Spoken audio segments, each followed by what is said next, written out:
Hey, what's up, you sexy bitches, and welcome back to this week's Weekly D. Today, I have the amazingly talented Jakub Kolosa on with me, and we talk about everything from dating life to business ownership life. So, without further ado, this is the Weekly D. Because, honey, if you ain't getting your D on the daily, you better at least be getting it once on the weekly.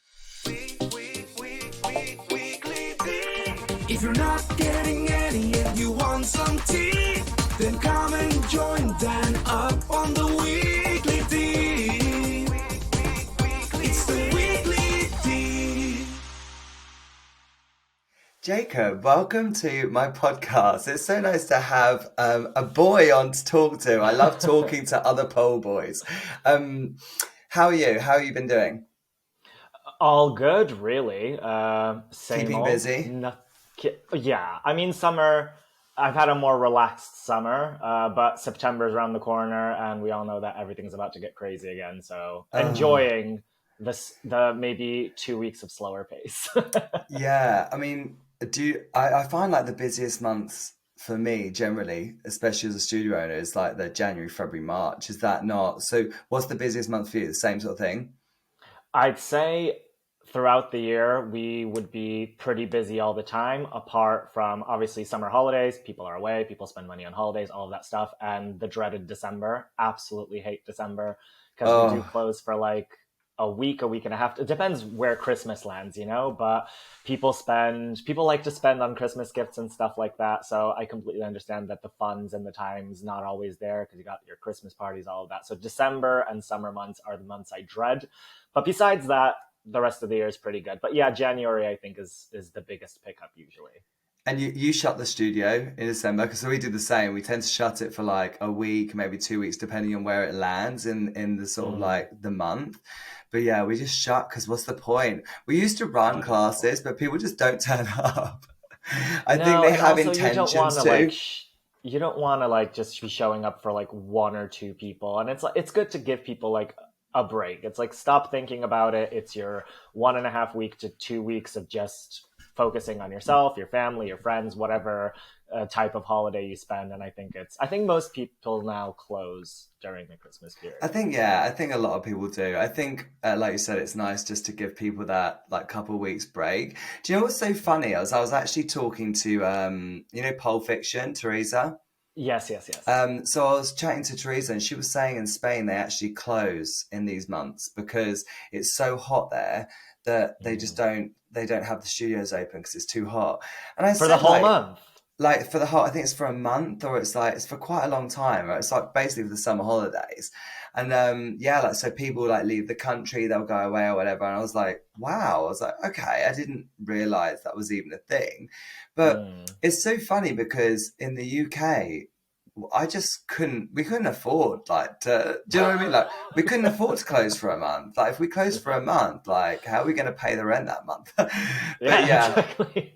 sorry, we've totally gone off a little bit of a tangent studio talk there. And actually, I do want to talk to you about the studio and what it's like running a studio. But the first thing that I really wanted to get into talking to you about was your career as a male pole dancer, because there aren't lots of us. So before we do that, and I've totally done this wrong way around because we've got talking already, but tell us a little bit about yourself. Let people know who are listening to this, just in case for some unknown reason they're a crazy person, they don't know who you are. Just let them know who you are, what you do, a little bit about yourself. So my name's Jacob. On social media, you'll find me now as the pole wizard for the past couple of months. Um, so a little bit about me. I live in Leeds, north of England, in case people aren't from the UK, don't know where Leeds is. I have a studio here that I co-own with one of my best friends, Caroline. And I also have an online platform, much like Dan. We both teach online as well, and I specialize in heels. So for the past couple of years, that's where all of my energy and my focus has mainly gone. Before that, I was more of a barefoot pole dancer, more artsy and more into pole sports and things like that. I do have a dance background before I started doing pole. So I did ballroom dancing competitively for 7 years. And during those 7 years, I also kind of dabbled in different dance styles, like contemporary and, some new style and some voguing and some whacking, but it's just kind of like dipping into different things and dabbling in different things. And it was kind of like, what's that saying?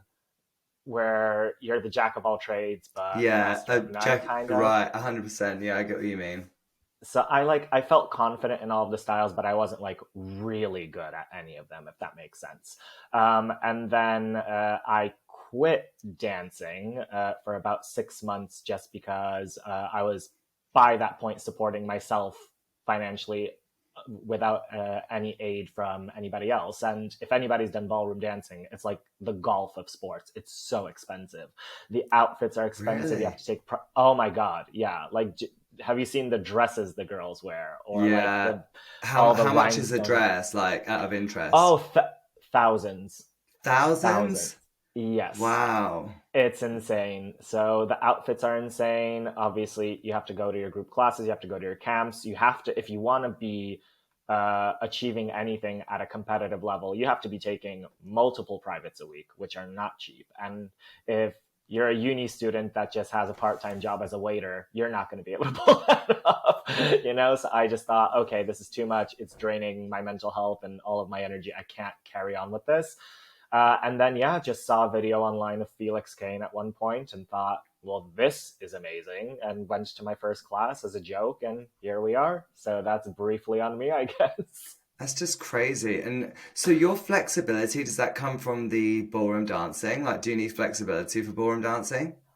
I mean, if you need a certain level of flexibility, I guess, to do your extensions, your isolations, and all of that, for that to look fluid and good. So obviously flexibility is always going to help you with that. Even if in pole, you don't have to have the aim to be a contortionist to train spinal flexibility to maybe do nicer body weights and nicer flows, Right. All of that pays into something, but not really. It's men don't have to usually do all of the crazy flexibility things when it comes to ballroom. If you are flexible, you can choreo it that way, but it's not typical. It's very much like if you're a very flexible male dancer in that world, it's like, wow, that's very impressive. Okay. But it's not essential to being successful. No. Okay. Whereas for the women in that industry, would you say the flexibility is quite essential for them? It's definitely a very big bonus, and the girls are definitely pushed more towards like focusing on that aspect of it. Okay. But I don't think ballroom is what made me flexible. I've been pretty much like obsessed with flexibility since I was a child. So I would obviously I was a kid. I didn't know what I was doing. So you just kind of like try to do the splits and try to do this and try to do that. And I would do it every single day. I was absolutely obsessed with it. So by the time I started doing like just a beginner's course in ballroom, I already had all of my splits. I didn't do any backbends till well into my 20s. This was when I was already doing pole. And I think you were a part of this craze as well. There was this period, it must have been like 2014, 2015, where everybody just suddenly is like, I'm going to be a backbender. I'm going to like try to do rainbow. And I just remember, well, this was before I even had an Instagram, so everything was still Facebook then. I'm like, everyone's backbending like crazy. It's just like a year or two of that. I was definitely one of the casualties of that. And you know what? And when I say casualties, I really was, because my back was weakened by the fact that we didn't really use flexibility coaches. We just saw these tricks and was like, oh, cool, I'm just going to do some bridges and I'm just going to YouTube how to do a fucking chest stand. I honestly, I was talking to Steve about it. It was so funny. We literally, that, like, I'm trying to describe it so that people who aren't actually watching this will understand what I mean. When you're like on your knees, and what do we call it in exotic when we do like that roll forward and then we can turn it into a kip and stuff? Oh, some people call it trust fall. I call it fall, that's it. Like that. So we used to trust fall in chest stands. I mean, oh my God, like how I didn't break my neck on some of these, I don't know. Like my chin is like compacted into the floor. It's not in a good extension at all. I look at some of the pictures because they sometimes come with my time hop. I'm like, what the fuck was I doing? And now my back could never, like, just no way. My back is so damaged from all that. But with so much people who are in the industry now and are joining now, they are so much luckier than what what I was, because, you know, and anyone else really that was training flexibility back then, because, you know, we didn't have the Athena Wolf, Otgo Walla, all of these people who are proper trainers, because we didn't bother looking for them. We just saw these flexibility moves for, cool, let's freaking get on this. I want to Rainbow Marchenko, so I'm just gonna, you know, do some crazy stuff that I see these people on Instagram doing. And I've definitely got the injuries from that for sure. I mean, how many years have you been pole dancing for now? How many years have you been doing it in total? What year did you start? Can you remember? I would have taken it's going to be 10 years next month from my first lesson. Yeah. Nice. And when going back a little bit, because I just realized we haven't even mentioned it yet. The ballroom dancing you did as a kid, right? So was that from the age of 14. Okay. So were you in Poland at the time? Yes. I moved here in 2015. And for anyone who's like, why do you not have a Polish accent? Can you give us a little background on? Because I remember having this conversation with you, and I was like, wait, you're from Poland? Like, what? You don't have? Why have you got an American accent? So can you let people know what the story is behind this? It's not a long one. I was born in Poland, but then when I was 1, my family moved to the States. So I lived in New Jersey for 9 years, and then when I was 10, we moved back. And I was there for 13 years. So I spent most of my life in Poland, and then I've been here for 7 years now. And so it's kind of like, it sounds American, but it sounds more Canadian because it's very soft. And then I have these twangs now because of being here for some time. So when I worked in retail briefly, like, people would obviously ask me 27 times a day, like, where's that accent from? Because it's unusual to hear somebody like me around these parts in Yorkshire.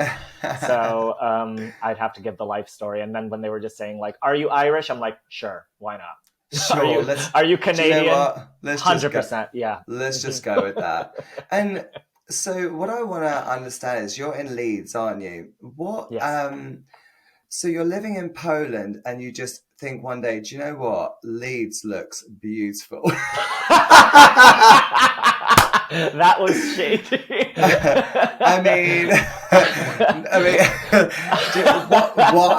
why Leeds? Like, surely, because I only say that as well because, you know, I know Damien, who lives in Manchester, and he's from Poland.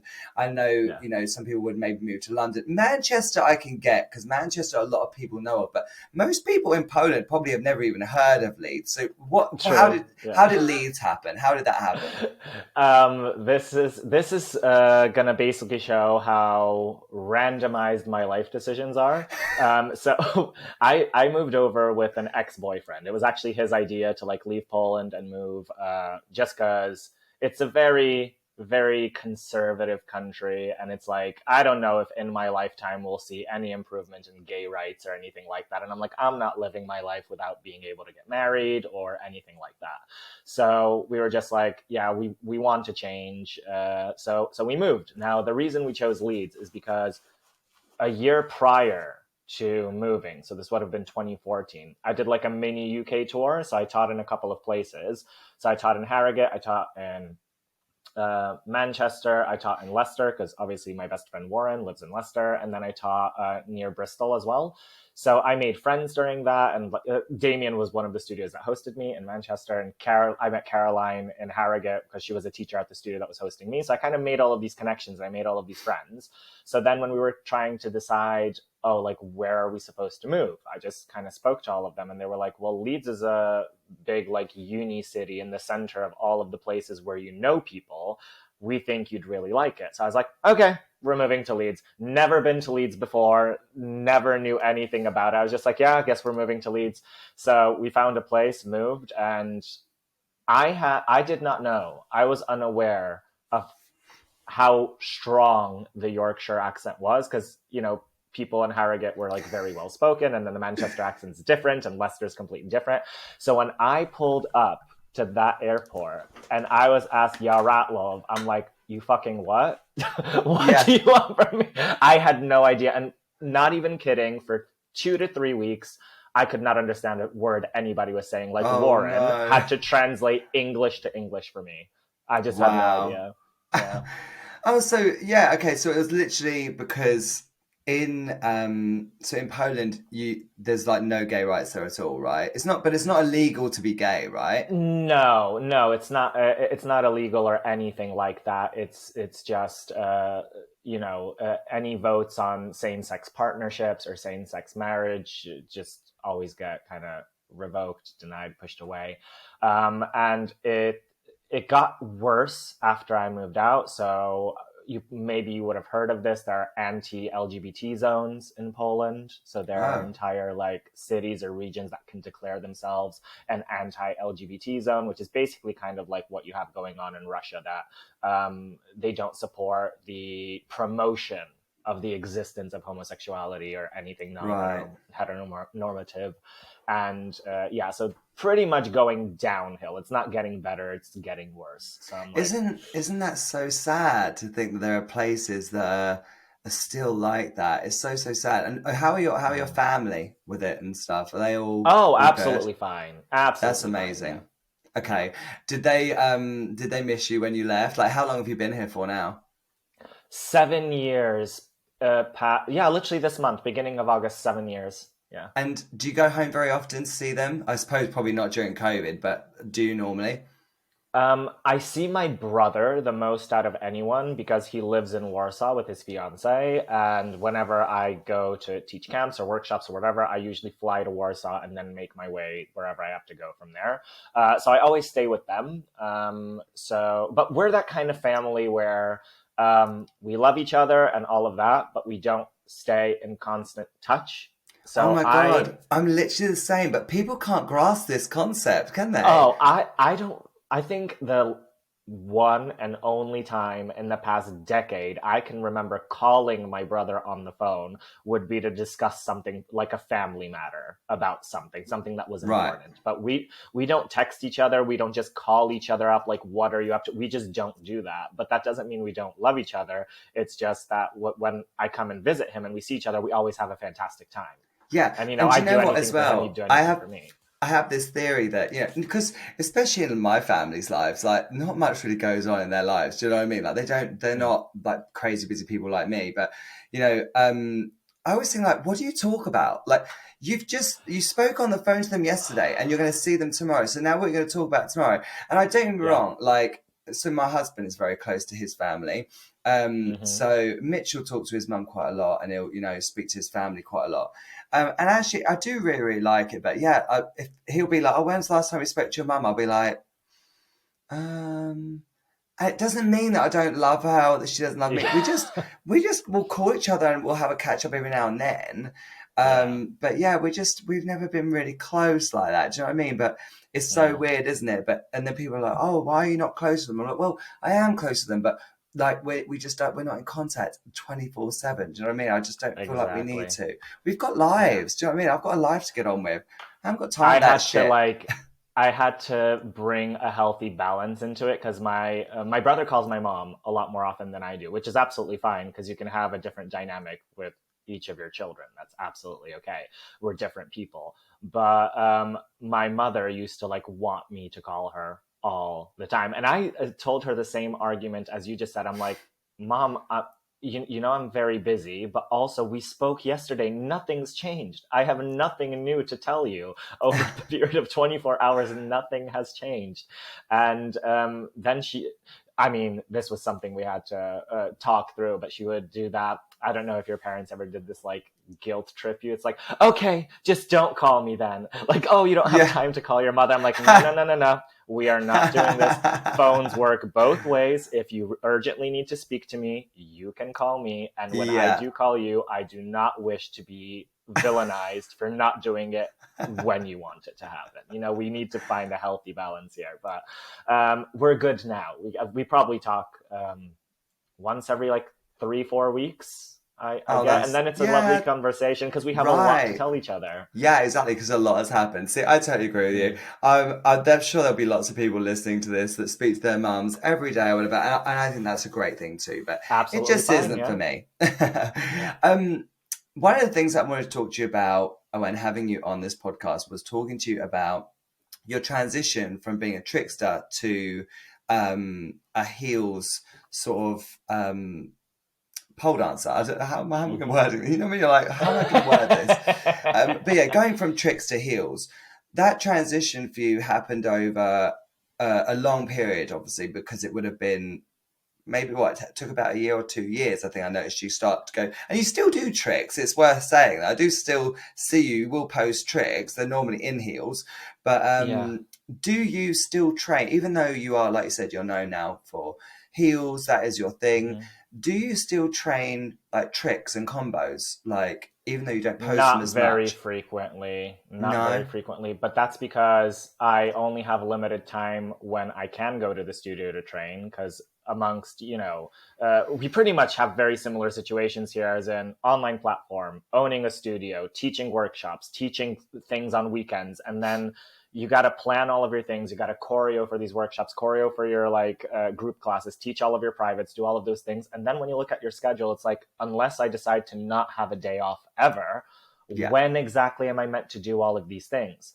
So when I do train, it'll obviously be for the thing people book me for and for the thing people pay me to teach them, and that is predominantly heels. I do get sometimes booked for tricks workshops, but that doesn't happen very frequently. And I do train a lot of tricks, but they're just very low based. They won't Yeah. usually involve a climb or anything like that. Uh-huh. So whenever I meet up with people, like I recently had a pole jam with Sophie Duncan, or I had one with Lizette, and I'm like, okay, I am not putting heels on during this session because I that's all I do.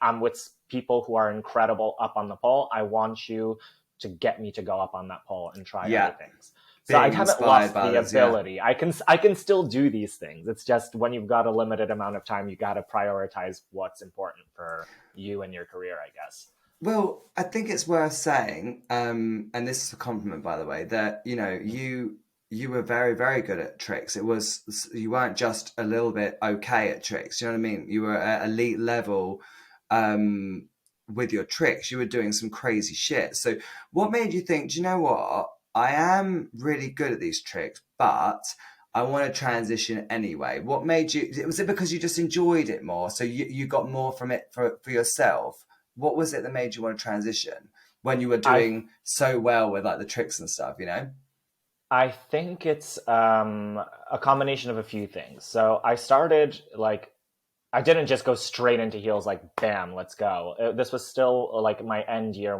before I left Poland. I bought myself a pair of pleasers, and I wouldn't really train in them, like nothing like the training we do nowadays in heels. I just basically have like maybe one choreo class where I'm like, oh well, let's just do a heels routine.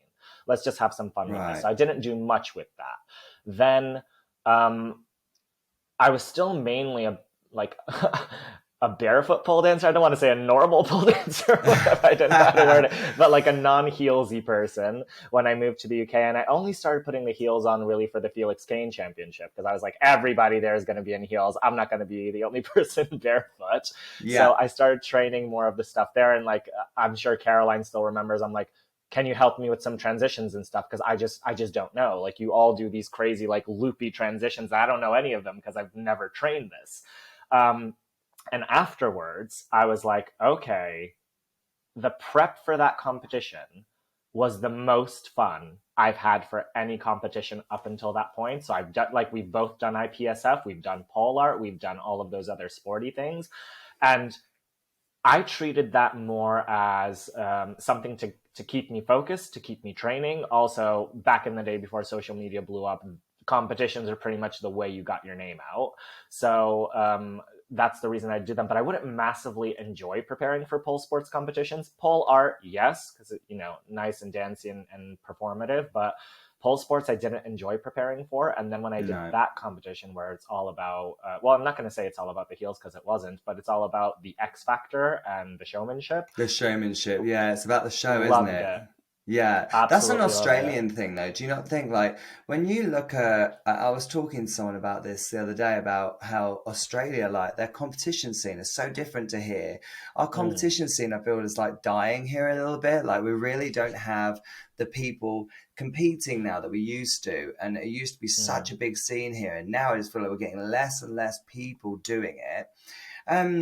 and like less and less people watching the shows. Whereas in Australia, like the tickets sell out. Like people want to go and watch these events because it's a show. It's not just people competing. It's people competing whilst putting on this crazy show, and they've got opening acts, and they've got freaking Alyssa Edwards like hosting the show. Do you know what I mean? It's just it's next level. It's just crazy. And would you do Felix Cane Pole Championships again? Like, was it awesome?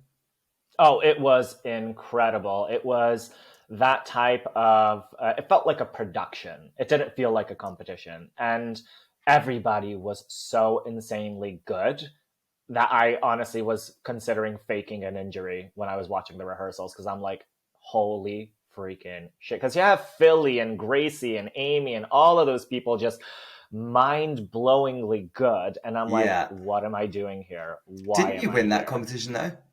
I came second. Oh, I was going to say, I knew you did well. I was like, wait, hold on. Why did you But I feel was that way? terrified. Right. But you know what it's like with your own act, right? Like if you've been planning your own act and training your own act for months, you don't see it as that special or that, Right. You don't, because you've done it so many times. You're like, oh, is this idea even good? You start to second guess things. Whereas everybody else, like that's the first time they're seeing this idea, first time they're seeing this routine. And then you forget that maybe actually what you put together is a lot better than you think it is. You know? Yeah, exactly. And you had human props in that routine as well, didn't you? I did, yeah. How on earth, like, because I assume they weren't from here, were they? I assume No. So who was it you used? Was it anyone that I know? Who was it? It was So they weren't pole dancers. Right, okay. They were like one of them was a like contortionist, also aerialist, hand balancer, and the other one was pretty much the same. Okay. But this kind of just plays into also how creative and focused on the X factor and showmanship Aussies are, because when we were invited to the competition, like once we got through to the finals and everything, you would get a whole information pack of like, these are your options in terms of lighting. There's going to be 5 moving cameras. We have a whole team of human props who are qualified dancers, contortionists, and whatever. These are their rates for rehearsals, for doing it on the day. You can have as many as you want, like dependent on availability. So I said, oh, I would need 2 people who can do backflips. And they were like, yeah, here you go. And then I was just in touch with them. We arranged a rehearsal because they only had to appear at the very end. So we were done within an hour. And then, yeah, on the day, they just did an amazing job. And that was it. So even if no matter where you were in the world, you could just hire human props when you arrived who were actual hand balancers and acrobats and everything. That is, isn't that crazy? Like, but this is what I mean. Like, that is the next level of like competing, isn't it? Like, that's kind of where I'd love to see the UK go. I feel like one day maybe someone will just really shake shit up here, and maybe it will go that way. But well, actually, while we're talking about it, what do you think of like the UK competition scene? Why do you think it is so much different to places like Australia and stuff? What do you think it is that's missing here? Well, I don't think the competition scene's I don't think it's lacking or anything, but I'm saying that from a perspective of somebody who was in a country where the competition scene was nowhere as big as this. So, right. You have a lot of like regional competitions, like smaller ones, which it's fantastic because then people who are just starting to compete, they don't have to go out on a big ass stage alongside people who've been doing it for years. Like it's a more cozy environment in front of people they know and they feel more comfortable with. And I think that's incredible. I think it's just, first of all, I think it's been going on in Australia for longer than in the UK. That's one thing. And I think they've just been accustomed to the system from the get-go. They were like, oh, if you want to compete in Miss Pole Dance, you got to get through a heat first. You got these rounds. Like it's almost like a tennis tournament, isn't it? You got to go through the prelims and all of that. Yeah. And here it's just like you apply for the main thing and you go for it. But I don't think I have an answer as to why the production value is different in the UK, because I'm not a competition organizer myself. I've never done it, so I'm not that familiar with the cost compared to Australia, like how much it costs to rent venues that can do these things, you know? But I was actually funnily enough, I had never been on a podcast in my life, and then I'm doing 2 in a row. So I was on Sophie Duncan's yesterday. Okay. And we were talking about actually one thing. I think it would be cool in the UK to have something like a big showcase where people don't, it doesn't have to be a competition. People don't have to be judged, but the whole focus is this is like a theater production. We get a venue with the lighting, with the smokes, with everything. And people buy tickets like they're coming to see a theater show. And we just watch. I think that would be epic. Would you? Yeah, that would be completely different, I think. I know Stacey Snedden put on a show that was more a showcase vibe, but it wasn't an actual, like, people coming to see an actual... Are you talking like having a storyline kind of thing and then having people doing it like that? Almost like the opening show of Pole Theatre where she'll kind of do like a theme and a storyline. Do you mean like that, but maybe a little bit of a longer version? It could be like that, or it could be a lineup of performances. I think both would be pretty epic to watch, to be fair. Well, but it's just like Stacey did that, didn't she? And again, it's like it's sometimes they just don't get the turnout. People just don't support the events, and it's really weird. Like, we've got a very separated community here. I won't go too much into it because I don't care to really talk about it too much, but like, we've just got groups of people that don't like each other and it's not very community based here. Whereas I feel in Australia, it's very much, it sounds like everyone's together in Australia. Do you know what I mean? It sounds like everyone, it's like a one community situation there. Whereas I think here, people are very much separated in terms of their communities.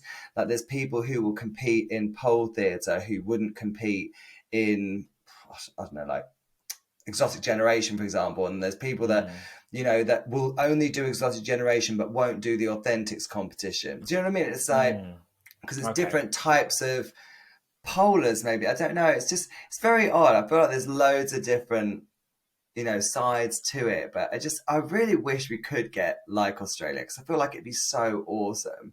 Not only, you know, for the event organizers who obviously do these because they want to make money, but, you know, more so for us as well, because I want to go to a really good show.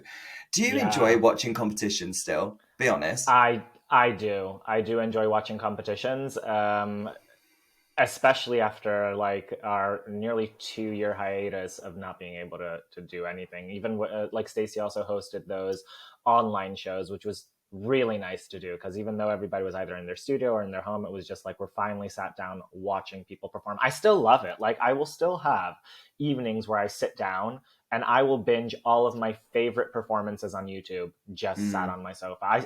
I still love watching it, and I'm glad that's not disappeared.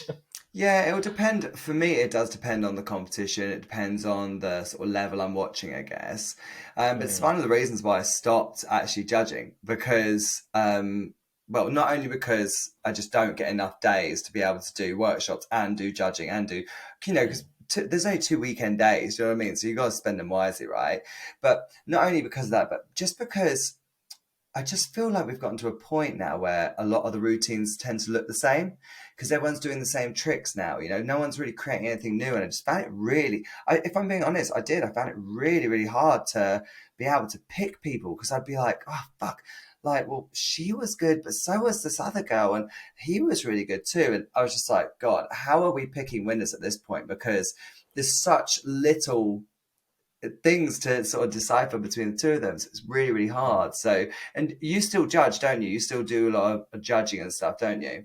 Yeah, I don't do like masses of it, but I'll do a couple of comps a year. And I do think judging is a very difficult job, because like you gotta bear in mind that it's not a job you can half-ass, because you have people on stage who've been preparing for months. They put money into this, time, sweat, tears, all of that stuff.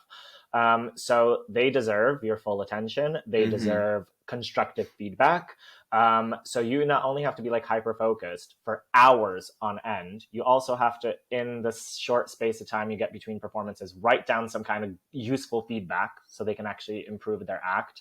And again, how amongst 10, 15 people who are at a very similar level, you have to really start pinpointing small things to determine a winner. Because I think that's the only, like, whoever plays to the scoring sheet that everybody had before they started choreographing, it's like a key to a test, if you know what I mean. Whoever ticked the most boxes, whoever did the homework the best, that person's going to win. But in terms of the performances, like you mentioned, a lot of people do the same thing, and that's one thing I'd want to like bring out to people in terms of like a tip for competitions. Like Right. you want to think of doing something that you as a viewer would find refreshing and different, you know? Like you have to bear in mind that you are against a number of people at a very similar level to yours on the day. How am I going to stand out? Right? So Correct. you don't want to go for the same thing that's been done 5 million times. You don't want to just put all your favorite tricks together and then just find a song that happens to somehow flow with it. And when in between your tricks, when you don't know what to do, you're going to do like the head or the reaching in the air or whatever. Like, you know, you can think of a storyline, think of something that you would as a viewer like to see. Because at the end of the day, remember, these judges are watching dozens of performances back to back all day long. If they're all the same, it's like we just said, we're going to start picking on just tiny little faults. This person's feet were a little bit better. That person's split was a little bit flatter. Did I say flit? Yeah. I wanted to say split and flat at the same time. So that person's split was a little bit flatter. But when you've got a concept, when you've got an idea, and you bring something that we haven't seen all day to the stage, that's like the changing moment. And also, like, those are the routines that people remember, because you'll know from watching competitions or judging them as well, that at the end of the day, if you've watched 50 performances, how many are you going to like remember really well?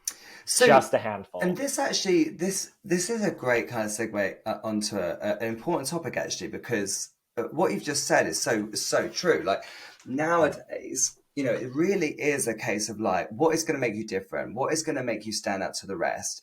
And there was a competition just recently, and the winner was really, really good. But she, in her routine, she cut her hair off. She actually cut her hair. She had ponytails, and she got scissors and she cut them off. So I assume was that her real hair? Her real hair. Oh yeah. So people were like, "Oh my god!" And I did a live session with one of my friends, Andy, the other day about competitions, and he was in that competition where this girl did this, and she won. And she was, to be fair, I saw a clip, and she was really awesome. So she probably would she have won anyway, maybe. But I think I just thought, whoa, I saw the clip of it because someone had sent it to me and was like, whoa, this girl's just cut her hair off on stage. And I was like, wow. I mean, it wasn't quite a Britney moment, don't get me wrong, she didn't shave her head off, but you know, she still cut a good chunk of hair off. And I was like, whoa. And it just made me think, is this where we're at now with the efforts you're going to have to go to be able to be remembered? Is that the level of what we're going to have to do? Like, do you think that's fair? Saying is that fair is not the right way to word that, but like, you know, do you think that's the right way to go, like to allow people to stand out more because they were willing to cut their hair off? I mean, I don't want to have to shave my head off on stage to win a competition, but you know, and would I do that to win a competition? No, I wouldn't, but some other person might. And is it fair that they stand out more because they were just willing to do something a bit crazier than me? Like, what do you think of that? Well, in terms of this particular piece that you're talking about, I've not seen it. It was still really good, by the way. It was, just in case the girls listening, she was really awesome. I don't even think she needed probably to cut her hair off, and it probably went well with the theme. I only saw a clip of it, but yeah, I just when I saw it, I was just like, wow, what an extreme. I'd probably, as a judge, if I was watching that, I would have that put points into, if there was a section about storyline or theme or whatever, that would obviously benefit that. But as a viewer, if I have to be completely honest, I would have probably thought it was a wig. I would have assumed that it was a wig or whatever. So the fact that she cut her actual real hair off wouldn't have impacted the scoring, if that makes sense. The fact that she included it to further her storyline, whether the hair was fake or real, that would have probably played into it. Does that make sense? It's just she did something that kind of contributes to it. Because another thing about storylines as well, so many times people think that the storyline is just, I've got an outfit on, right? I'm dressed as this, so therefore this is what I am. And right. Yeah, and then like there's theme for 3 seconds, and then it's just pull, fungies, flips, all of this, finish in character. It's like, where was this character for the remaining 3.5 minutes of your performance? Like everything should fit into that theme, and you want to try to convey the essence of your character whenever you can. I'm not saying that you have to be an actual fictional character or anything, but just whatever persona you are on stage at the time, you want to kind of go there. But you are right. It is like once so many things have been done, is it possible to still come up with new stuff? Of course it's possible to come up with new stuff. But like once anything's been done for a lengthy period of time, it just becomes that much more challenging to show something that's not been done before. Like watch Drag Race. Back in the day, years ago, like some kind of gentle reveal, a wig under a wig was mind-blowing. What do these queens have to come up with today to blow our minds? It seems like we've seen everything, you know? I'll always remember when Violet Chachki did that, when she was on the runway and she just turned around and then she changed. That was kind of one of the first, when I was watching Drag Race, that was one of the first big, like, whoa, like that's a reveal. And then after that, it was just like reveals had to just get better and better and better. It's just crazy. I mean, some of the reveals they do now are amazing. Don't get me wrong, I still live for them. But yeah, I totally get what you mean. But then it's that whole thing of like, should the pole dancers, when it's a pole dancing competition, be having to go to these extreme lengths? Obviously, it does cut out people who can't afford to pay for these crazy costumes and stuff, you know, and it kind of takes away from maybe the talent, I guess you could say. That was the argument that Andrew was giving the other day. He was saying like, you know, when do we say enough is enough with the theme and say, yes, it was great, good theme. However, you know, you still weren't at a high enough level to win. You know what I mean? Like, well, that's why there's a separate section for that, isn't there? Like, if somebody went to extreme lengths in terms of the theme, of course, get loads of points in theme. Why not? But that doesn't mean that suddenly that theme made your lines better, your strength better, or your flexibility better. You should still be scored fairly in terms of that. But whilst you said about the costume thing, another thing, I've actually discussed this with Jazzy in the past, because you know, you travel for if you travel for competitions abroad, again, like, should there be some kind of limit on what you can do prop wise, human prop wise or actual prop wise? Because like our recent routine when we were doing pole theater, like we had a massive 2.2 meter Pokeball on stage. Yeah. But that's only because I live in the UK. That's the only reason we could have had that. We can't do that in any other country. We'd have to build it from scratch. That wouldn't be possible. So it's, again, are the people who travel from abroad at a disadvantage prop wise? Because obviously, how are they going to transport something if it's quite big in size, you know? But then it could go back to that whole thing, like you were saying, of like you getting those human props for Australia. You would think that maybe that wouldn't be possible, but I mean, everything's possible. Like if I was going to be going to, I don't know, Australia for a competition, I'd write to Michelle Sheen and be like, hey, I need someone to make me a massive Pokeball.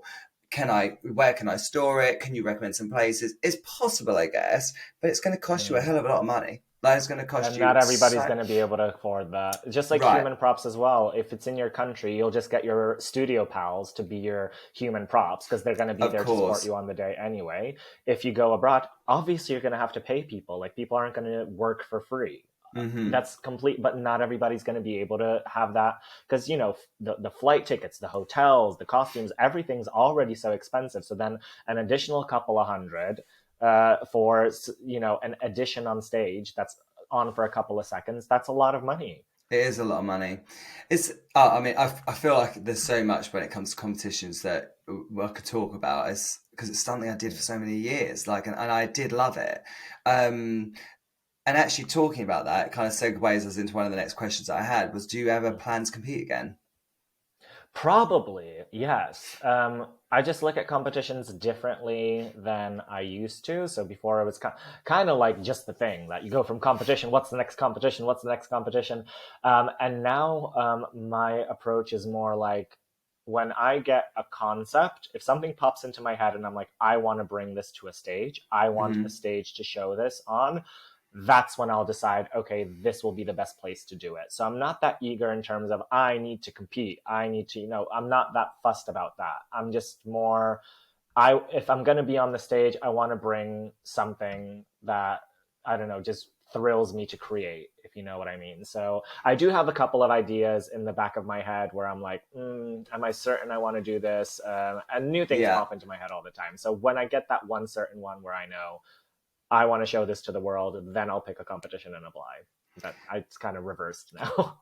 And one thing that you did at a competition that probably is one of the main things you are, well, I mean, I don't know. I mean, you were pretty famous before that, but I think it really thrust you into the fame of the pole community was Voldemort, right? Voldemort, yeah. So Voldemort was that would kind of made you go viral, really. At that point, everyone was like, "Oh my God, have you seen the Voldemort routine?" You know, how life changing was that routine for you? What would you say? Like, did it change a lot of stuff for you? Did you get a lot of workshop bookings because of that routine? Like, what did it do? It changed everything, really, because like you said, I wasn't unknown before it, but I was predominantly known in my home country. So everybody in Poland would know who I am, and then in the UK, I'd have certain friends and certain groups of people that who would have met me. But I think most people, if you ask them, then they'd be like, I don't know who this person is, because Stacy didn't know who I was at all until I did that competition. Yeah. And then so I still had some workshops. I had some bookings. It wasn't like, but more of them were back at home. So then after that, it just pretty much exploded. Like that's when, like you said, like it just reached every part of the globe, and everybody was, because it was just such an obscene idea. It's like, pole dancing Voldemort. So it's just like kind of like a clickbait theme almost. Not that it was clickbait, but that's kind of just when you hear that sentence, you're like, I want to see what this is about. And yeah, I was a little bit sad at the beginning because I did have loads of bookings and loads of interest in all of that, and then COVID happened. Because the competition yes, it was in November, and then COVID was March. So, and obviously you don't really Shit. do much at the beginning of the year. So I was like, No. okay, so I just put my name out there through this competition, and now And COVID I'm screwed not going to you. be able to see. Yeah. But on the contrary, a lot of online camps were happening during that during lockdown. So like I taught a lot for Damien. I guest taught for Pole Destroyers and other places. I taught for Body and Pole. And I'm like, because of this, a lot of people who maybe would have never thought of or had the chance to take a workshop with me because I would have not been around in the area, because online became such a big thing. I'm like, now suddenly hundreds of people got to take my class, and I think that's pretty cool, and I think that's pretty amazing. And in the long run, when we got out of it, that's when I started getting a lot more international requests, like, oh, can you come to Sweden, can you come to Finland, can you come to Australia, can you come here? And I'm like, I don't know if that would have been possible if online didn't become a thing. So but it is definitely a lot different. So I became a part of Expert afterwards, because obviously I met Stacy, and we got on really well. If anyone listening to this is like, why do they keep mentioning Stacey? Stacey is a friend of ours who runs Expert. She also works for X-Pole. She runs all the big pole competitions in the UK. So we just say Stacey and assume that everyone knows who she is. But assume that everyone. How can you not know who Stacey is? Yeah, exactly. In case you're wondering who this Stacey is, we keep saying Stacey.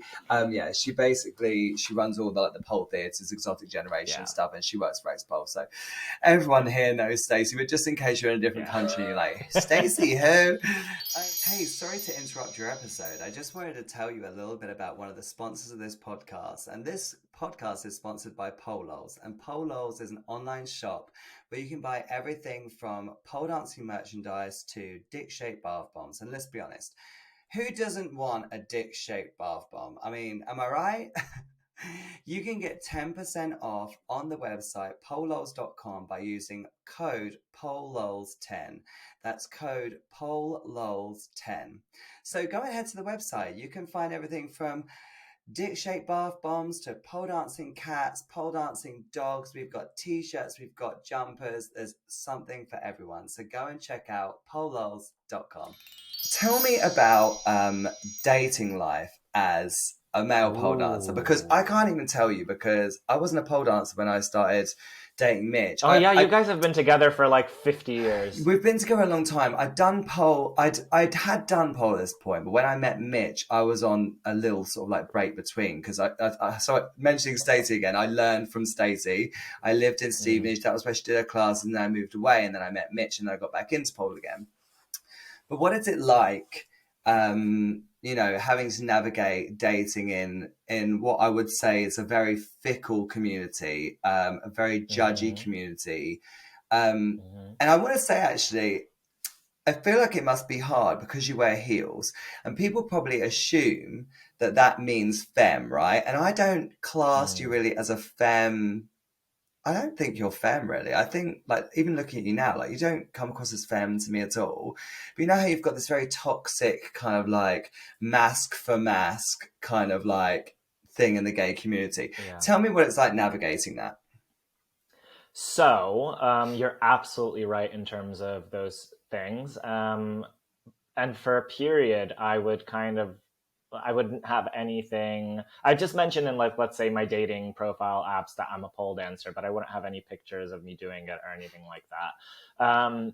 And then I'd sometimes talk to people and everything's going fine. And I would know exactly the moment when they found my Instagram. Because Yeah. if it just went silent for no reason like that, I know they saw. Or sometimes they'd literally be like, I'd be checking out their stuff and then they'd go to my profile. And you know that kind of evasive response, like, oh, no, yeah, it's cool. And then suddenly you don't hear from them ever again. So then I thought, do you know what? I'm going to weed these guys out straight away. So now on all of my profiles, I would have a video of me dancing in heels. It's like, if you got a problem with this, stay away from the get-go. Like, you know, from Yeah. and also like you said, there is that toxicity because one, they're going to assume that I'm femme, but also in that same breath, they're classing femme as something that is bad. And I don't want that energy around me. Right. It's like, if I didn't dance in heels and I was effeminate, would that put you off? Is that a bad thing? Like, I don't like the whole toxic masculinity bullshit. For me, actually, if I was swiping on an app and I saw a guy who was like mask presenting, I'll say, like muscular or whatever, and then they have some kind of silly photo that I know they did fancy dressed and they dressed up as like Posh Spice or whatever, and they don't have that kind of hesitation to just explore different things. I'm like, that's the kind of person I could vibe with. But Right. people who are just like, oh yeah, no, I'd never dress up as a woman. Fuck off. Get fucked. What is wrong with you? So much. You have sex with men. Get over yourself. I know, but have you? And as well, like you'll see these, you'll see these pictures of these really like butch guys, and they've got all these muscles, and they like talk really butch, and then you'll find out that they're like 100% bottom. Oh yeah. Do you know the reason behind that? I read about this No. once. Apparently that's because, like, I'm assuming this isn't the case for everyone. Obviously, it's not going to be the case for everyone. But the reason so many muscular men are bottoms is because they are not truly comfortable in themselves with the fact that they are a bottom. So they overcompensate by presenting in a big way to seem like, you know, more assertive and strong, and all of those quotation marks in the air, by the way, in case you're not watching the video and just listening. Just so they kind of come across this way, but then do it differently in the bedroom, if you know what I mean. So they're just not comfortable with who they are, really, and that's why they decide to just hit the gym and take steroids or do whatever. So I just thought that was interesting facts. Since we're talking about muscle bottoms. That's so. I've never even thought of it that way, but yeah, that actually makes a lot of sense. But isn't that so weird that in that breath, then, that people would, you know, assume that just because you're dancing in heels that you're going to be, you know, femme, or, you know, that just because you're dancing. And if I was, what's the problem? Exactly. It's like, just because I'm dancing in heels doesn't mean I can't top you like the best of them. Do you know what I mean? But like, do you ever find guys are literally talking to you, they don't know anything about their heels, and then you'll go on a date, it goes really, really good, then they find out about it, and then they're like, oh no, and that's just like a breaking point for them? Because have you ever considered even getting to know people, getting them to sort of like, not trapping them, that sounds really bad, but kind of letting them like, you know, fall in love with you and the person that you are, because you aren't heels. So heels isn't who you are Jakub, you know. So if they fall in love with Jakub and then they find out that, okay, you dance in heels and stuff, but they like you so much that it doesn't matter, like, I don't know, I guess, is that entrapment? I don't know. It's not really, is it? I mean, I would personally, I know people who do stuff like that, but I personally wouldn't see myself dating or being with someone who wasn't, generally speaking, open-minded. Right. So I would have a problem with the fact that it would take, having to literally fall in love with me. Also, they would find out what I do before they, like, you don't fall in love in 2 seconds, but I'll kind of just divert into another thing that I do in terms of dating that's kind of like the heels thing. So kind of checking out what people's approach to different things are, because I have quite a few friends that are sex workers, and they're either strippers or they have OnlyFans or whatever. And whenever I'm dating someone, that's more of a thing. Like, I'll make sure they know that I do heels before the date happens. But then during the date, that topic comes up, and I just kind of want to suss out what their approach is to people who have OnlyFans. What's their approach to people who work in strip clubs and stuff like that? And if it's very like, oh, then I'm like, I can't have this energy around me, because to me, that's the same thing as a straight girl who is an ally dating a homophobic guy. I'm like, I can't do it. Yeah. What about if they said to you if you said to them, what do you think about people doing OnlyFans and stuff, and they said to you, it's not for me, but, good for them. Do you know what I mean? What about that sort of attitude? That's okay? I feel like that's fine. Kind of like live and let live. Like, right. None of my business. I'm not going to say anything negative about them. Like, if they want to do it, do it. Oh, it's okay. more of an approach so you're where not it's wanting like, them to that's be like cheap work. It's sleazy. It's right. It's this and that, and it's like not recognizing that it's work, and they probably make a lot more than you, so humble yourself. Yeah. And do you know what, I can't do anything but respect people who are willing to go out of their own way to make their own money rather than working for someone. So listen, if I could make money selling nudes of myself, I mean, best believe I would be doing it already. Of course I would, but I'd have to pay people to look at them. Do you know what I mean? Like, if I look like Caroline, I would have an OnlyFans too. I 100% would. Like, I don't blame her. Good for her. And I hope she's making loads of money from it, because she should be. She's doing well. Oh, good for her. In fact, it's funny, actually. She's one of the people on my list that is next for me to message, because I really want to talk to her about the OnlyFans experience and stuff and what it's like. Yeah. But yeah, have you ever considered doing OnlyFans yourself, or is that just not for you? I don't think I'm confident enough in my own body to do something like that. I think it takes a hell of a lot of self-confidence, like physical self-confidence, to do that. And I'm not saying anybody needs to look a certain way, because, well, you'll probably cover this topic when you're talking to Caroline, because she said, oh, it's actually the total opposite. People subscribe to other people on OnlyFans because it's a different experience to other adult movies that you find, because in those, everyone's ripped and everyone's done up and everyone looks perfect, like the typical beauty standard. She's like, no, people subscribe to OnlyFans because they want to watch normal people. They want to watch people like them. They want to see themselves in that. So yeah, you can have whatever body, really. It just takes a lot of self-confidence to be able to, I think, put that out into the internet and, I don't think I'd be mentally prepared for that step, probably. Yeah. So that's what would be holding me back from doing it. But also, I have so many other things that I'm already doing. It's like, when would I have the time to film yet more stuff and edit more stuff? And it's, I think I'd drain myself. I'd burn out. Yeah. Oh my God. I agree with you. I think it's more the body confidence thing. I wouldn't say, although I'm a lot more body confident nowadays than I ever used to be, I'm still not. I wouldn't say I'm body confident enough to do that. Do you know what I mean? But so I have the utmost respect for people who do it. I think I was listening to something the other day that was saying that the reason people do buy into OnlyFans is because they feel like they're watching someone who they know, kind of. So it's a little bit more taboo. So it's like, these porn stars, you've never seen anything of them before, so you don't have any emotional connection to them. But if they followed Caroline for years and they know what she looks like out of makeup, in makeup, and they know a bit about her life story, there's something quite like fun about that. So I think, there's. Do you remember when what was going to happen to OnlyFans? Weren't they like shutting down or something? They were going to shut down.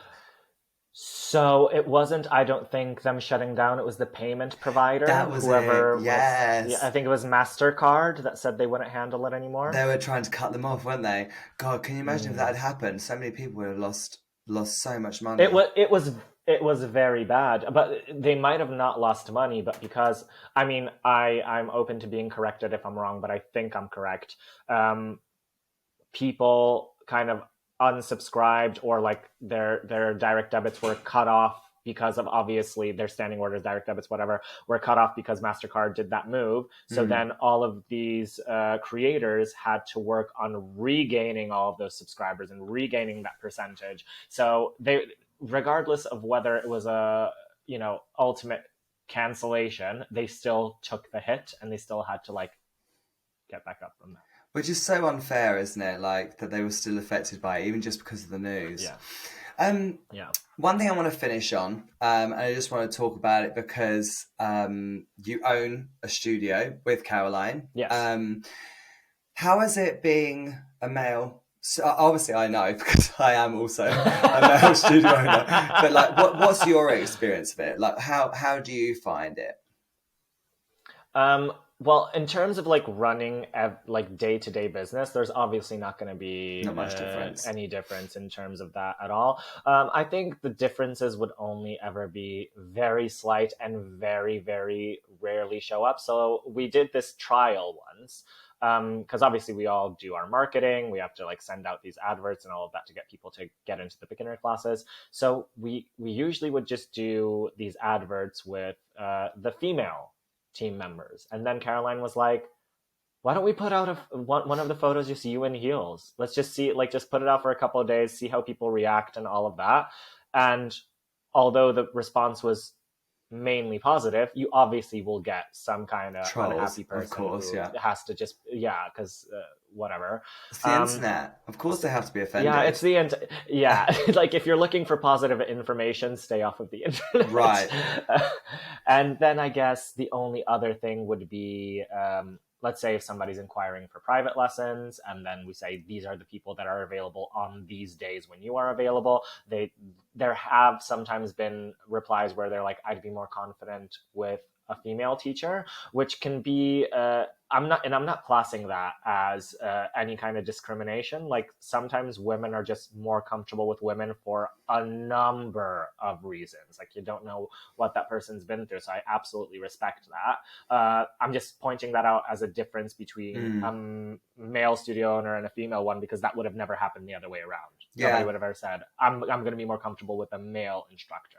Yes, like, so for example, at my place, I've got two students who come to Ariel, and they're like, oh, we just need to check that it's not a man teaching. And instantly I was like, why would they say that? And I was like, I looked at the name and I was like, it must be a religion thing. I bet it's religion. I just said, oh, well, it is only women. I said, but, I can't guarantee that a man won't book the class. I said, so as much as I would love to say to you, it's only women. And it pretty much always is. Every now and then, one of the girls might bring their boyfriend. And I just said to them, I was like, I'm happy on those occasions that does happen to, give you a heads up and let you know that a guy's on the class. But it's also, I was like, I also can't really say no, because I've always, as a male studio owner, I can't be like, oh, no men allowed in this class. Because it'll be like, what? Yeah. It would be so weird for me to say that. So, yeah. And I found, for me, when I first started the studio, which was probably about like 8 or 9 years ago now, I used to have photos of myself on the website. I used to have photos of myself on the flyers and stuff back when I used to fly at people's houses. And back before the internet, ads were like the main place that you used to use. And yeah, it didn't go down well. Like, not that it didn't go down well because people hated it. It just didn't get much response from it. And when I changed it from my pictures, and I had to ask one of my friends, Andrea, because I didn't have any students at the time. So I didn't have any pictures of students I could use. So I had to ask my friend Andrea, I said, can I borrow some pictures of you? I changed it all. And then all of a sudden people started coming in. It's so funny how seeing a guy on the pictures just made people think, oh, that looks a bit weird. Yeah, just really odd. So that's one of the little things that I've found. And the second thing that I have definitely found, I don't know if you ever find this, sometimes, not so much now because I feel like I've heard all of them. Do you ever have women talk to you about things and you're just like, I don't know what you're talking about? Like, what do you mean? And like, it'll be like, sometimes it'll be about like medical things or like vagina issues or whatever. And I'm just like, I'm like, what is that? And they'll tell me and I'll just be like, wow, like, okay, I didn't even know about that. And it kind of just, I've learned along the way. I feel like I know so much about women's bodies now, but has there only been any other little things like that that you have kind of discovered along the way? Well, obviously, I've learned a lot about female reproductive organs. Yeah, oh my God, so high. But yeah, More obviously than I no care firsthand to admit. experience. But I think another thing that sometimes, and they mean it in the nicest way possible, you know, but if you're demonstrating something and you do it gracefully, or like you're demonstrating a body wave in a beginner's class, or you're teaching a heels class, and it's I know where this is going. oh my God, you do that better than most women I know. It's like, no, I do that better than all of the women you know. Yeah. Like, why am I classed as like, oh, it's impressive because you're doing it and you're a guy? Like, my body can move the same way yours can. It's just the only reason you're not associating this with men is because men typically are pushed to do different types of activities. But if we both start at the same time, there's no reason why your body waves are going to be better than mine. Like, I don't understand that. But they mean it as a compliment, you know? But it's a bit like, yeah, like, oh, you're strong for a girl. That's like a backhanded compliment. Yeah, or like you're so sexy for a guy, like, and you're like, wow, isn't that so weird how we have that like that perception? Yeah. And have you ever had any issues where? So I had one a long time ago. This was back when I'd only been open for a few years. I had a student who came to me and she loves pole classes. She loved them, but she basically had a really toxic boyfriend. And he told her that she couldn't go anymore because he'd found out that the teacher was a guy. I was like, and she'd already left at this point. And I said to her friend, I was like, why has she left? And she told me why. And I said, does he not know that like I'm gay? Like I've got a boyfriend. At the time I had a boyfriend. And I was like, that's so weird. I was like, what? Isn't it so weird that that guy had such that toxic masculinity to the point of he didn't want his girlfriend going to pole because it was being taught by a guy.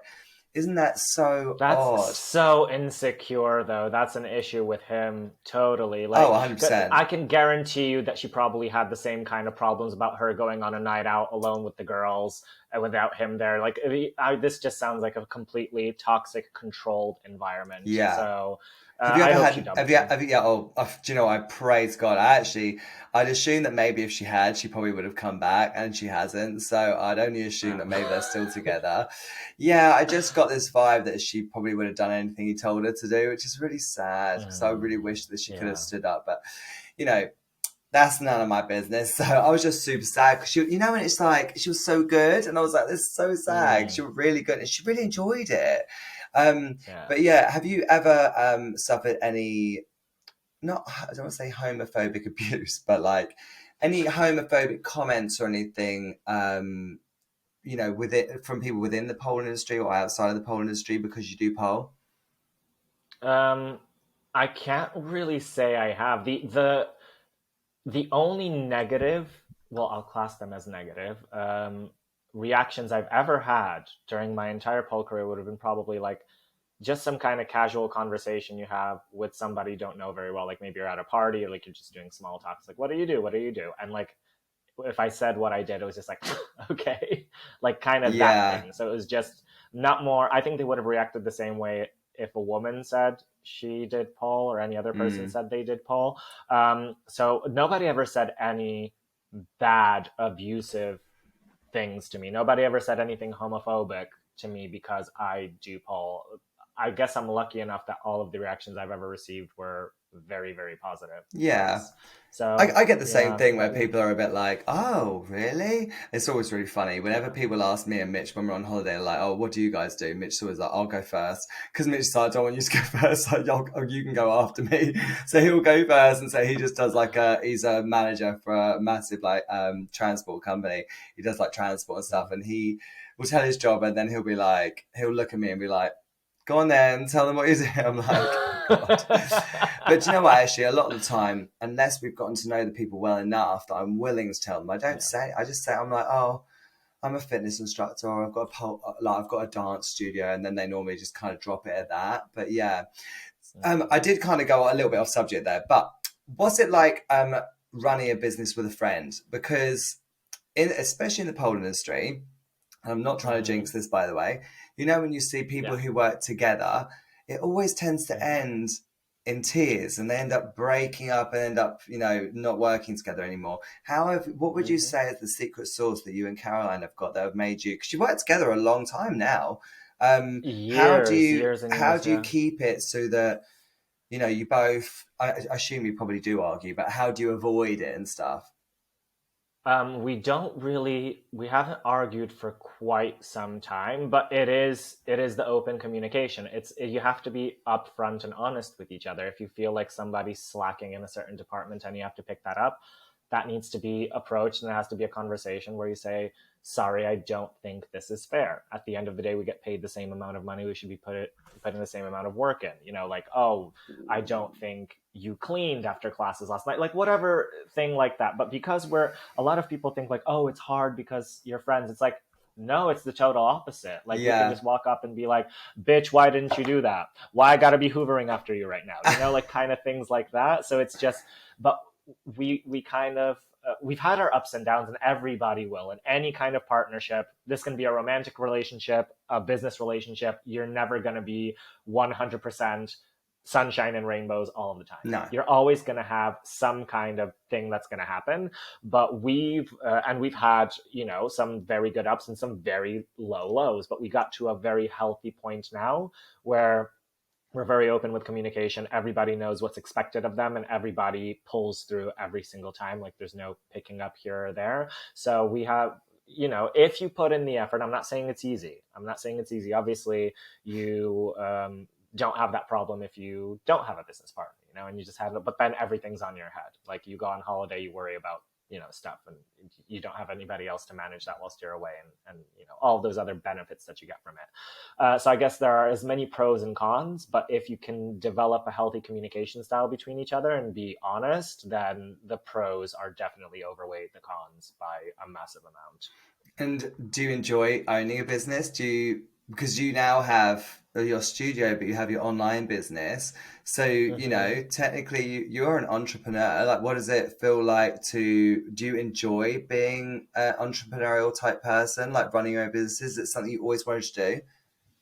I think it's something I knew I'd always do because maybe when I was a very, very little kid, they had employment, but then my parents, for most of the childhood years that I can remember, have had their own businesses. Okay. So I was always surrounded by, dad had his own construction company, mom had her clothing shops and different things. So I was kind of just used to being surrounded by that business mindset. Mm-hmm. And also I don't know what this means about me, but I hate being told what to do, especially if I'm being told what to do by a person who is less knowledgeable or less qualified on the topic than me. I'm like, why is this idiot telling me what to do when I know exactly what to do? I just couldn't. That's why my days in retail they lasted a couple of years, but then I was the manager, so it was fine. But just these people spilling absolute nonsense. I'm like, where did you get that from? So I can't deal with that. Like, yeah, I need to do it myself, or have somebody I trust to do things. Nobody's going to tell me what to do. Absolutely not. I think I'm destined to be self-employed. Yeah, I was the same. Yeah. I remember working for a water company, right? And I was in the customer service team. And I remember just thinking, like, I hate people telling me what to do. And I was just like, why am I so unmanageable? And I think it was just purely because I just hated being told what to do, because I felt like the processes that were in place they didn't make any sense. And I was like, why can't we just change this process? No, like, we can't do that. And, you'd make suggestions. And then it became very frustrating because, you'd make suggestions of what we could do to make things better for us. And it was like, no, because that's not the process. That's not, but why isn't it the process? And I was just always questioning stuff. And you know what I mean? I was just like, this is just not for me. And, I worked in education for a little while as well. I worked, like basically in apprenticeships, like in the UK, I was like signing people up to apprenticeships and stuff and did admin for that. I just didn't like working for people. I hated it. And, when you're just like, I feel like I could have done a better job than my manager. And I think when you're the type of person that feels like that, maybe it's time to put your money where your mouth is and say, well, actually, I feel like I could do this better. So do it. Go and do it better. Like, honestly, go and do it better. If you feel like you can, do it, because it might be the best thing you ever did. But do you have any plans to open up any other businesses? Is there like a business that you would love to start? Have you thought of any like ideas that you'd love to one day do? I don't know if this is a thought that's also crossed your mind or not, but have you ever thought of doing a business that has nothing to do with pole? Oh, I talk about this all the time. This is the reason why I was going on to Yeah. this, because I and this is great because I asked this and sometimes people take it a little bit odd, but I feel like maybe now you've said that you're going to relate to it more. I talk to people a lot about exit strategy from pole. Like, I say to them, like, what's your exit plan? You know, because my body, I can tell you, it's got a good few years in it left. I reckon probably 10, maybe even 15 at a push. It'll probably be able to do some decent stuff for a long time. But there'll be a time where I'm going to have to slow down. I'm maybe not going to be able to do the things I used to be able to do. Or maybe you'll want to slow down. Exactly. And honestly, I think I'll want to. We've been doing this a long time. Exactly. And I think I'm going to want to.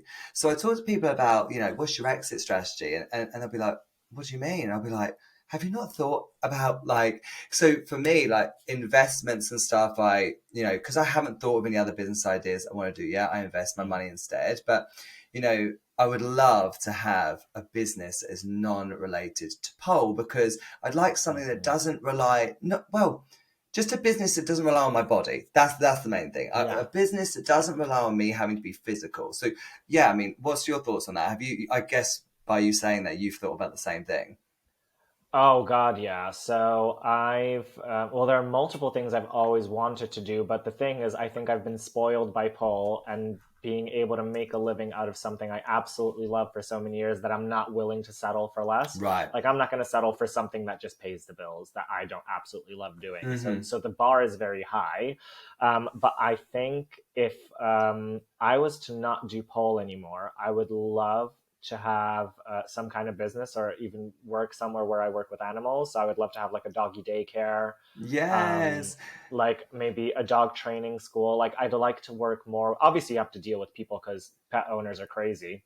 Oh yeah, they are crazy. I'm one of them. But I know that's why I kind of did the little stare. But most of the day you spend with animals, and I get along with animals a lot better than I get on with people. I do something like that. It's really funny. A long, long time ago, me and Mitch were going to buy all rent. We couldn't decide which we wanted to do. We were going to get back to this big unit space. To be able to store the pole's clothing, because we have so much of it, and we was like, where can we store it? Like, we hate storing it at home. It's really hard to store at home. And this was actually so lucky. It was just before the pandemic happened. Thank God we decided we basically decided to move house and get a bigger house instead, and keep it at home. So it was just easier. And but at the time I was like, wouldn't it be good if like we used the really, really big space? We obviously don't need all of it for the clothing. We just use part of it. But like we have, like you said, like a place where dogs can just be dropped off during the day to be like to play and looked after. Because so many dogs, they just end up sat at home. And I said to Mitch, I'd love that for our dogs. Just somewhere where I could drop them off during the day. They can play with the dogs all day and then come back home. I would love that. But you know what, again, I feel like a business like that, it'd be a lot of stress, like you say, because you'd be dealing with crazy owners like me. But yeah, have you thought of any other industries that you'd like to go into? Have you, like, because you wear heels, have you ever thought of making your own heels or anything like that? No, I've not really thought of making anything, because again, I think I don't think that's just where I don't know if I'd have that much enjoyment just like drawing things up. It would just become like a job to me, probably. But another thing I love, I probably won't do it now because it's just the competitions on every corner, but I love escape rooms. I'm obsessed and addicted to doing escape rooms, and I would love to own one. I've done over 40. Wow, you're obsessed with them. But literally, like if I go to visit Warren, reminder for those listening, that's my best friend who lives in Leicester. If it's his birthday weekend or something, we don't go out to clubs. We do like 5 or 6 escape rooms. That's just the two of you. Just the two of us. We'll go and do that. Have you ever failed them? How many times have you failed them? In the 40 times I've done them, maybe twice, but that's because there were only 2 of us and the room was designed for like 4 or 5 or whatever. Is it really? I bet for someone who's obsessed with it, that's really frustrating. Oh, do you know what? Do you get really angry? Room was really... I get really I don't I'm lying. I think I'm trying to underplay. And yes, I did get angry, but this is the reason. It's because I think it was to my detriment that I had done so many of them before we did this one, it was in Nottingham. They have this like huge basement with very high ceilings that they've just adapted into these different rooms. And have you done an escape room? Yeah, it was a long time ago, but yeah, we sucked at it, to be honest. Yeah. You go, you find clues, you solve puzzles, you open Yeah. padlocks. Like, that's typically how things go. But now people have gone freaking crazy with them. Moving walls, engineers involved. Like, it is insane what people do with them now. So this was like an Indiana Jones type of escape room. And they give you like this satchel with like a little diary where they're like, some information's important, some information's not. And I'm like, okay, very useful, thank you. And we're kind of just walking into this tiny corridor that was pitch black, trying to find some clues, wasting 15 minutes when it turned out that it was more of like a touchy-feely type of room that you had to push on the walls, and then one wall literally moved and revealed a whole last 5-meter tunnel. And I'm like, I've never had to do anything like that. Whereas if maybe that was my first ever escape room, You would have just I would have pushed been it. like, Indiana Jones, I probably have to push. But because I'm like, nah, certainly not. So we waste a lot of time on stupid You're things like, that. you're looking around for like hieroglyphics on the wall and stuff. Yes. And then it's like, no, you just have to push the wall. Okay. Yeah, cool. so we were like, when you go to, I assume for someone like you who's really obsessed with them, this is like, oh my God, you do not do that. But when you can press like a button and be like, hey, we need a clue. Can you help us? We had to do that like 5 times, I think. Oh, we just sucked. I feel like to do some of that, you have to really think outside the box. But that goes really good for you, because that means that actually, why couldn't you set up your own escape room? Because if you do think outside the box, that means that you could potentially make a business that would be so much better than all the others. Do you know what I mean? I think you should do it. They are creative people out there, though. Like some of the rooms I've been to, I'm like, this is insane. incredible. Yeah. But back when I started doing them when I was still living in Poland, and there you'd only have like one in each city, maybe 2 in the bigger cities. Now, if you look at escape rooms in your area, you will have 5 million of them. So it's not necessarily always just like having the best idea. It's just a very saturated market. Right. So I don't know, if I wasn't doing that, my other one thing that I think I might want to get into, but this would take probably years of training. I'm a big gamer, so I love video games. I love playing games. So I would probably be interested in learning game design. Like programming and stuff, yeah. Yeah, like create games of my own. But then again, that's a whole new craft and specialty that I have no idea about right now. So it would take a while for me to even physically be able to try and do that. Yeah, for sure. No, I get what you mean. And it's that whole thought of, and then you go through that whole thought in your head, you're like, oh, but then I'd have to go to university or whatever and retrain and like do all these and that's where I'm kind of like, I want to find a business that I could do that isn't pole related but doesn't require me to have to sort of retrain in something. Do you know what I mean? But yeah. Oh, Jacob, I feel like I could talk to you forever, because you remind me so much of myself, and some of the things you say, it just reminds me so much of the way I feel as well. So it's really interesting talking to you, and I would love to have you back on at some point. But yeah, of course. Well, thank you so much. I really enjoyed talking to you. It was so cool to hear about your life and all the things that you've done. And like I said, I definitely will have to hit you up about coming back on, and we'll maybe choose a different topic, and we'll talk, or we can bitch about some other stuff next time. We can talk about the gay scene again. Next time we're going to Twitch stream Dan Rosen playing online escape rooms. Well, you'd want to see me trying to play computer games. Honestly, Mitch gets so frustrated. He hates it. But yeah, well, next time maybe I'll let you know. I'll have to do some practice first. Thank you so much for coming on. It was lovely to speak to you. Mwah. Thank you for having me. Bye. Thank you so much for listening to this episode. I really hope you enjoyed it. And if you've got anyone else that you'd love to see me interview on this show, please just drop me a DM and I'd be more than happy to message them. And also don't forget that you can be in with a chance to win a bunch of Pole Holes goodies. And if you want to be in with a chance to win, all you got to do is go to whatever podcast platform you're on and give us a cheeky 5-star review and screenshot it. Send it to me via DM on Instagram and you will be entered in the draw to win. So go and do it now. And thank you so much for listening. Lots of love. Love you all. Mwah. That was all the tea that you can get this week. Join me next time right here. It's the weekly